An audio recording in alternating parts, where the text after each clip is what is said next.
Projectiles का lecture number 6 हम लेंगे आज। और अगर आपने लेक्चर नंबर 5 देखा होगा तो मैंने ऑब्लिक प्रोजेक्टाइल के लिए equation of the projectile discuss की थी, जो सेकंड ऑर्डर पैराबोलिक इक्वेशन थी।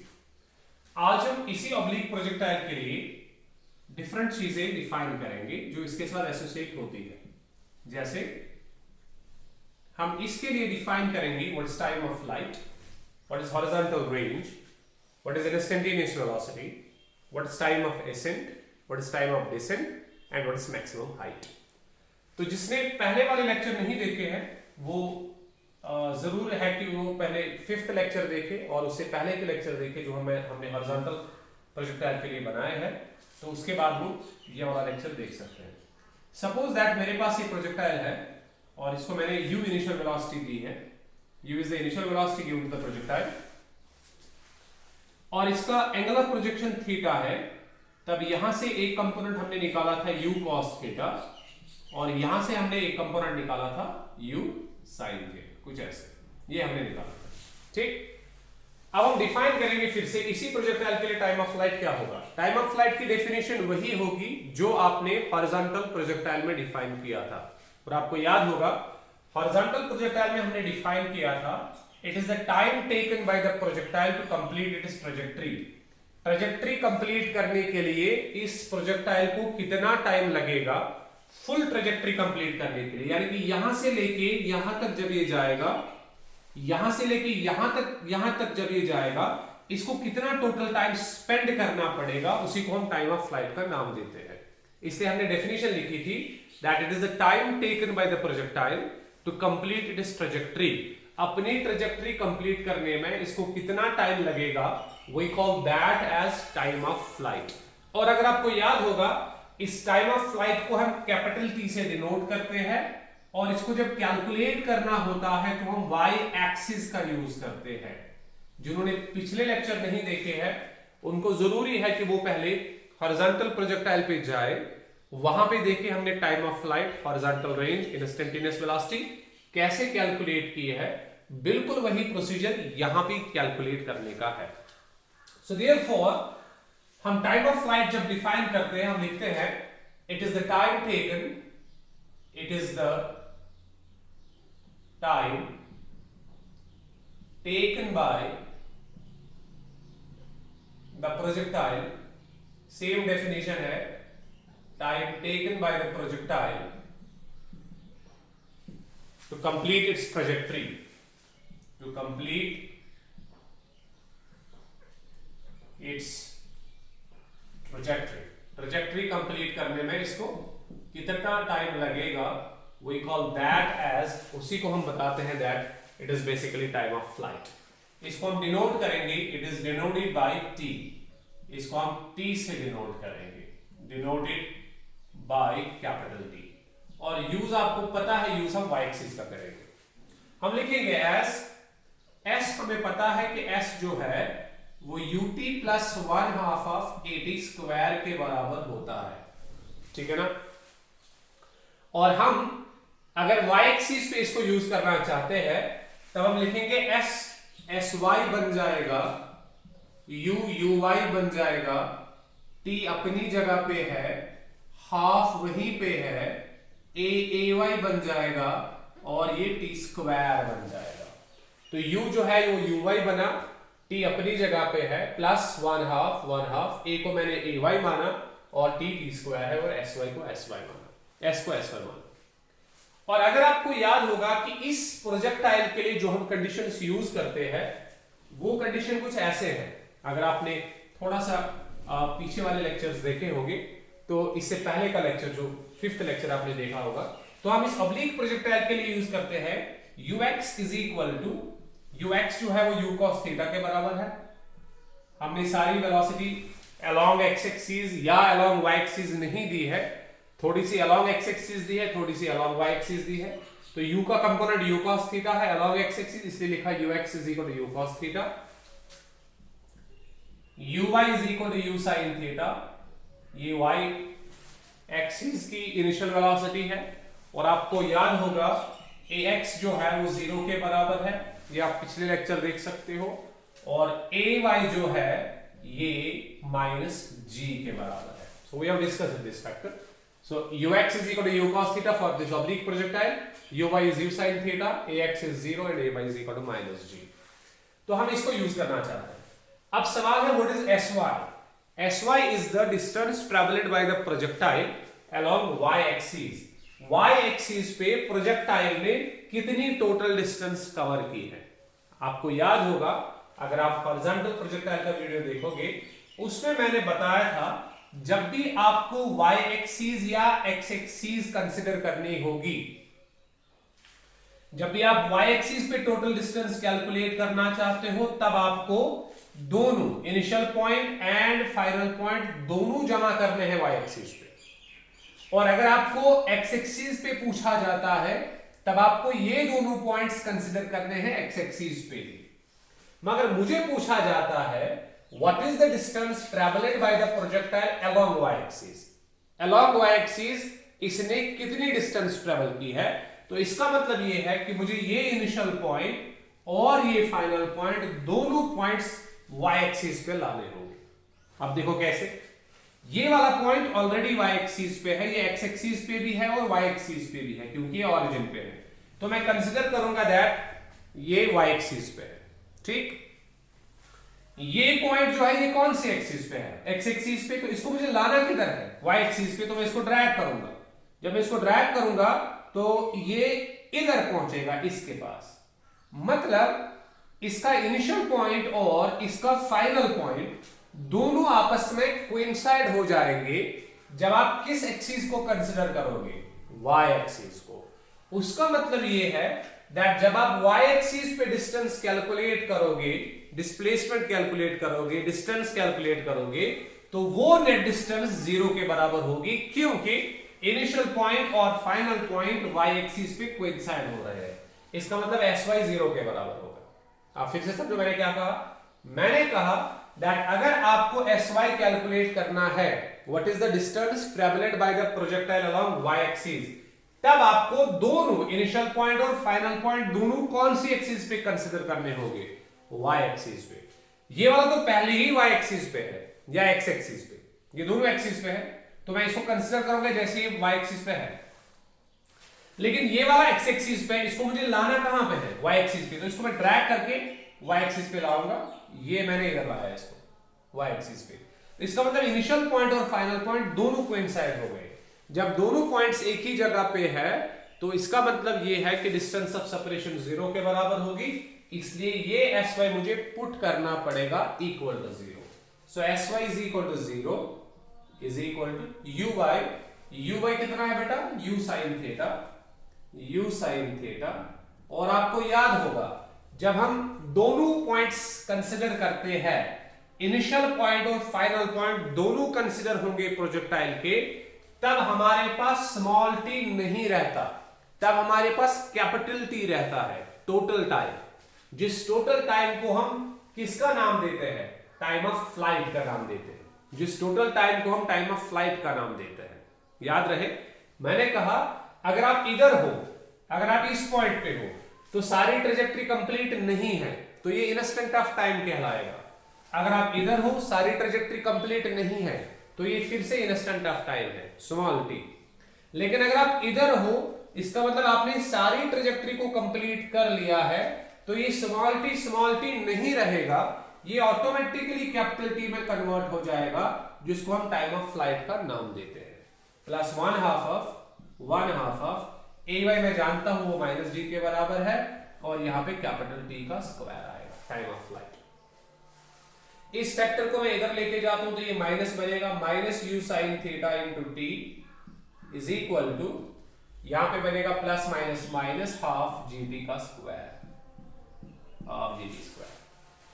ये एक t के साथ कैंसिल हो जाएगा, ये माइनस और माइनस कैंसिल हो जाएगा, और अगर मैं इसको ऐसे लिखूं u sin theta is equal to half gt,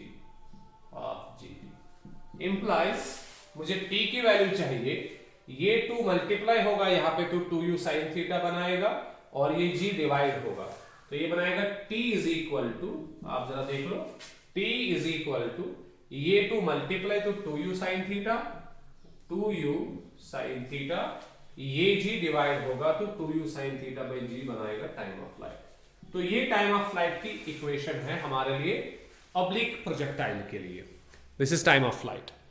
और आप पूरी तरह देख सकते हो दैट टाइम ऑफ फ्लाइट जो है, टाइम ऑफ फ्लाइट वो किस किस चीज से वैरी होगा। इनिशियल वेलोसिटी चेंज करने से वैरी हो सकता है, और आप अगर एंगल ऑफ प्रोजेक्शन चेंज करोगे तो ये चेंज हो सकता है। आगे भी इसका डिस्कशन लेंगे। इसी तरह दूसरा जो पैरामीटर है टाइम ऑफ फ्लाइट के बाद, उसको हम बोलते हैं हॉरिजॉन्टल रेंज। अब हॉरिजॉन्टल रेंज क्या होता है? हॉरिजॉन्टल रेंज होता है दैट एक प्रोजेक्टाइल कितनी डिस्टेंस कवर करेगा ग्राउंड पे। वही बिल्कुल सेम डेफिनेशन जो डेफिनेशन आपने हॉरिजॉन्टल प्रोजेक्टाइल में पढ़ी है। ग्राउंड पे या एक्स एक्सिस पे ये टोटल डिस्टेंस कितनी कवर करेगा, उस डिस्टेंस ट्रैवलड को हम हॉरिजॉन्टल रेंज का नाम देते हैं। अब देखो सवाल क्या है, what is the distance travelled by the projectile on the ground. Ground पे ये कितनी डिस्टेंस को कवर करेगा, या एक्स एक्सिस पे ये कितनी डिस्टेंस को कवर करेगा। मतलब हमें दोनों पॉइंट्स इस टाइम कहां पे कंसीडर करने हैं, एक्स एक्सिस पे। तो आप देखो ये वाला पॉइंट पहले ही एक्स एक्सिस पे है, ये वाई एक्सिस पे भी है और एक्स एक्सिस पे भी है, तो मैं इस टाइम इसको कंसीडर करूंगा एक्स एक्सिस पे। ये वाला पॉइंट ऑलरेडी एक्स एक्सिस पे है, तो इसका मतलब दोनों पॉइंट एक्स एक्सिस पे है। तो ये वो डिस्टेंस है, ये वो डिस्टेंस है जो इसने ट्रेवल की है on which axis, X axis और ground. This is the distance travelled by the projectile on X axis और ऑन हॉरिजॉन्टल एक्सिस और ऑन ग्राउंड, और इसी को हम हॉरिजॉन्टल रेंज का नाम देते हैं। इसका मतलब ये है कि यहां से लेके यहां तक जो डिस्टेंस है वो आर के बराबर होगी, हॉरिजॉन्टल रेंज के बराबर होगी। और अगर आपको थोड़ा सा समझ आया होगा, आपने सोचा होगा कि यहां पे हमने यूज किया था एस को कन्वर्ट किया था एस वाई में, बिकॉज टाइम ऑफ फ्लाइट हम वाई एक्सिस पे कैलकुलेट करते हैं। लेकिन यहां पे जो टाइम ऑफ फ्लाइट है, सॉरी हॉरिजॉन्टल रेंज है, वो कौन सी एक्सिस पे कैलकुलेट होगा, एक्स एक्सिस पे कैलकुलेट होगा। इसलिए हम यूज करेंगे ऐसे। हॉरिजॉन्टल रेंज क्या होता है, it is the distance travelled,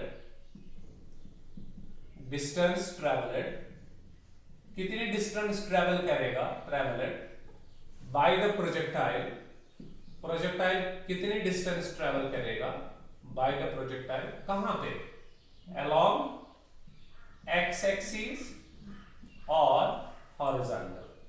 horizontal बोलो या ग्राउंड बोलो आप, या एक्स एक्सिस बोलो, ये एक ही बात है। तो यूज हम क्या करेंगे, यूज करेंगे हम ऐसे, हम लिखेंगे एस हमारे पास है ut plus 1/2 of at square, ये हमारे पास s है, तो इसको हम sx लिखेंगे।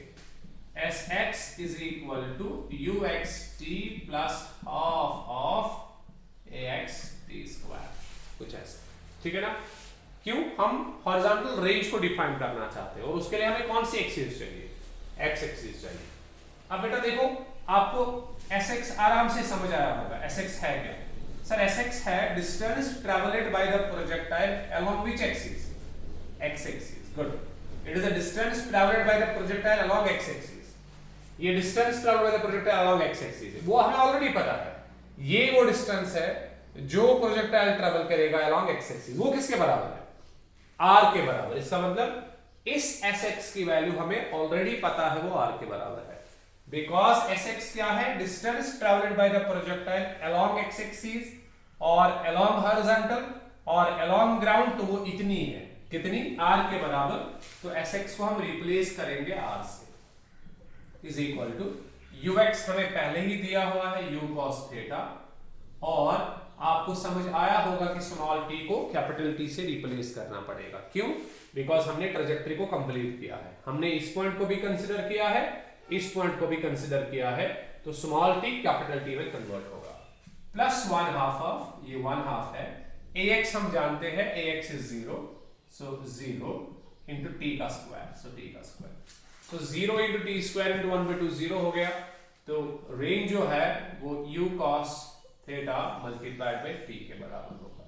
या तो इक्वेशन को ऐसे लिखा जाएगा, या हम इक्वेशन को ऐसे भी लिख सकते हैं, implies r is equal to u cos theta, और ये t की वैल्यू हम सब्स्टिट्यूट करेंगे 2u sin theta over g। जैसे इसको मैं थोड़ा सा मॉडिफाई करूंगा क्योंकि बुक्स पे आपको वही इक्वेशन नजर आएगी जो मैं यहाँ पे डिराइव करने वाला हूं। तो अगर मैं प्रॉपरली इसको थोड़ा सा सॉल्व करूं, मुझे लगता है मुझे ऐसे लिखना पड़ेगा। I write r range is equal to twice u into you हो गया u का square, twice u square, twice u into you square हो गया, साइन थीटा कॉस थीटा हो गया, साइन थीटा कॉस थीटा हो गया, ठीक है ना, twice u into you square हो गया, साइन थीटा कॉस थीटा हो गया, डिवाइडेड बाई g। मैं इसको ऐसे में लिख सकता हूं, I can also write this way. जरा देखो, range is equal to u square upon g, ये u स्क्वायर अपॉन g, ये 2 में इधर मल्टीप्लाई करूंगा, 2 साइन थीटा कॉस थीटा, कुछ ऐसे। हमने इस 2 को इसके साथ मिलाया, ये प्रोडक्ट में है तो कोई मसला नहीं है क्योंकि एक मैथमेटिकल आइडेंटिटी है। Twice sine theta cos theta हमारे पास मैथमेटिक्स में एक फॉर्मूला है जिसको हम लिखते हैं sine 2 theta. Twice sine theta cos theta एक फॉर्मूला है जो साइन 2 थीटा के बराबर होती है। क्या मैं फिर ऐसे लिख सकता हूं, r is equal to u square by g into sine 2 theta. क्यों? क्योंकि ये फैक्टर जो है ये साइन 2 थीटा के बराबर है।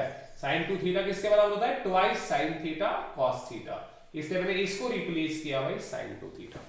अब इसमें एक स्पेशल केस निकलेगा हमें। स्पेशल केस ये है कि हमें कौन से एंगल पे प्रोजेक्टाइल को थ्रो करना चाहिए, हमें कौन से एंगल पे प्रोजेक्टाइल को थ्रो करना चाहिए, ऐसे ऐसे ऐसे, ताकि ये ग्राउंड पे सबसे ज्यादा डिस्टेंस कवर कर सके या ये सबसे दूर चला जाए आपसे। मतलब इसका मतलब ये है कि इसका रेंज कब मैक्सिमम होगा। अगर आपको ये ढूंढना है कि आपको प्रोजेक्टाइल कौन से एंगल पे थ्रो करना चाहिए सो दैट ये ग्राउंड पे मैक्सिमम डिस्टेंस पे दूर चला जाए या मैक्सिमम डिस्टेंस कवर कर सके, तब आपको बेसिकली ये रेंज डिफाइन करना है कि रेंज कितना होगा। तो रेंज डिफाइन करने के लिए क्या करेंगे हम कि ये रेंज मैक्सिमम कब होगा।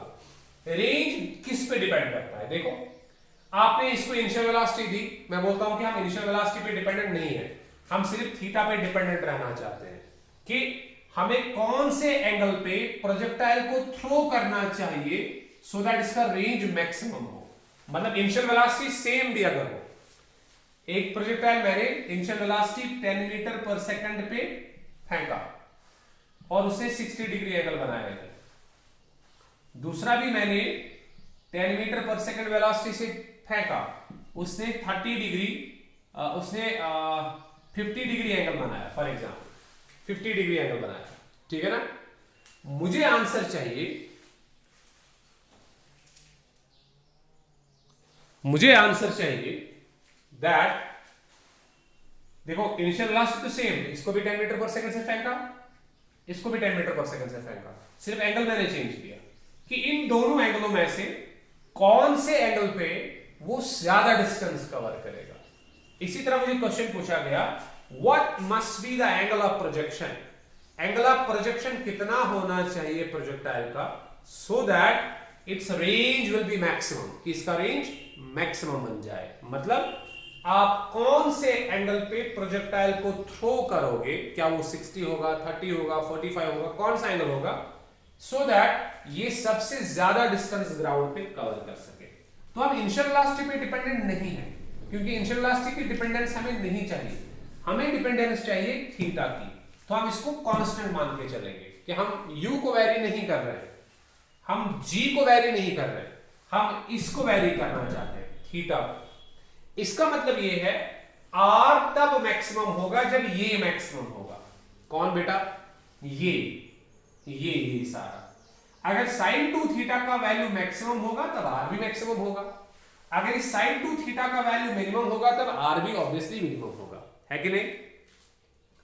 अब सवाल है क्या टाइप, उसका मतलब ये है if sin 2 theta is equal to maximum, अगर sin 2 थीटा मैक्सिमम होगा देन हमारे पास जो r है रेंज वो ऑटोमेटिकली r मैक्स बन जाएगा, मैक्सिमम रेंज बन जाएगा, रेंज ऑटोमेटिकली मैक्सिमम बन जाएगा। कब? अगर sin 2 थीटा मैक्सिमम है तो रेंज भी ऑब्वियसली मैक्सिमम बन जाएगा। अब sin की वैल्यू मैक्सिमम कौन होती है? sin की मिनिमम वैल्यू 0 होती है और मैक्सिमम वैल्यू 1 होती है। sin का वैल्यू 0 से 1 के बीच में रन होता है, 0, 0.1, 0.2, 0.3 अप टू सो ऑन, लेकिन 1 इसका मैक्सिमम वैल्यू होगा। इसका मतलब ये है दैट इज sin 2 थीटा जो है वो अगर 1 के बराबर होगा तब उसकी वैल्यू मैक्सिमम होगी, तब रेंज भी मैक्सिमम होगा, ठीक है ना? तो अगर sin 2 थीटा 1 के बराबर है, क्या मैं लिख सकता हूं sin 2 theta is equal to sin 90? Yes sir, because sin 90 1 के बराबर होता है, तो 1 के बदले मैंने sin 90 लिखा, ये sin और sin कैंसिल हो गया, तो 2 theta is equal to 90 means theta is equal to 45 degree, कुछ ऐसे, ये 2 1s are 2 45s are। सो अगर आप 45 डिग्री पे, अगर आप 45 डिग्री पे प्रोजेक्टाइल को थ्रो करोगे, अगर आपने प्रोजेक्टाइल को थ्रो किया और उसने 45 डिग्रीज एंगल बनाया ग्राउंड के साथ, तब आप मैक्सिमम डिस्टेंस पे उसको फेंक सकते हो, या तब वो सबसे ज्यादा डिस्टेंस कवर करेगा किस पे? ग्राउंड पे, या उसका रेंज उस टाइम सबसे ज्यादा होगा। तो अगर आपको बॉल को सबसे दूर फेंकना है तब आप उसको ऐसे नहीं फेंको, ये रॉन्ग मेथड है, आपको उसे ऐसे फेंकना है सच दैट ये ग्राउंड के साथ 45 डिग्री एंगल बना सके, तो रेंज उसका मैक्सिमम होगा। और अगर थीटा 45 डिग्री के बराबर है तो रेंज, मैक्सिमम रेंज कितना होगा फिर?